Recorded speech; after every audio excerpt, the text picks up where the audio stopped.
En Côte d'Ivoire, après une semaine de campagne où les candidats ont peaufiné leur stratégie, les électeurs ivoiriens sont dans les urnes pour accomplir leur devoir citoyen, celui d'élire leur porte-parole à l'Assemblée nationale. Nous sommes à Yopougon, sous une matinée grisonnante.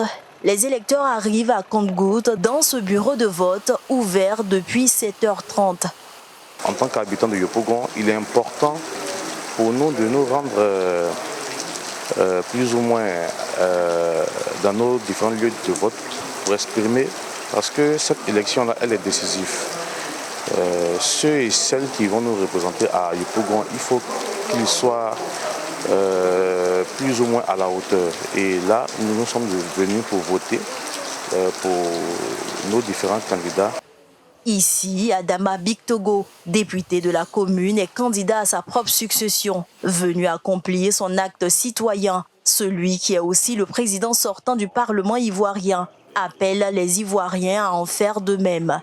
Je voudrais appeler toutes les populations de notre pays à participer aux élections législatives, d'abord dans un environnement apaisé, mais surtout leur dire que la Chambre des députés est la chambre représentative de toutes les sensibilités, de toutes les régions et de toutes les ethnies.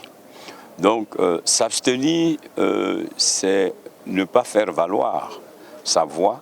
Dans la commune de Cocody, précisément au collège Sainte-Marie, le constat est le même. Tous sont dans les urnes, y compris le président Alassane Ouattara. Je viens de voter, comme vous pouvez le constater. C'est un devoir citoyen et je suis heureux de l'avoir fait. Je demande à tous nos concitoyens de faire de même. Comme lui, Jean-Marc Yassé, maire de la commune de Cocody, et de nombreux Ivoiriens lui emboîtent le pas pour exercer cette obligation civique. Je viens d'accomplir mon devoir tout à l'heure. Il faut dire que c'est quelque chose d'important. J'invite tous ceux qui ne l'ont pas encore fait à venir le faire parce que les députés portent notre voix, c'est eux qui votent les lois. Donc il faut choisir nos différents représentants. Les députés sont des personnes qui interagissent directement sur notre quotidien. Donc pour moi, je dois choisir qui est-ce que je souhaite, qui représente mes valeurs, ce que je souhaite.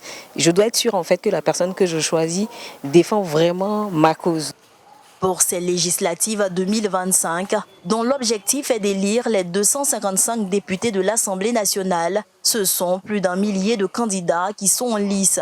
La proclamation des résultats interviendra entre le 28 et le 30 décembre 2025, avant l'ouverture de la phase contentieuse et la saisine éventuelle du Conseil constitutionnel, attendue au plus tard le 5 janvier 2026.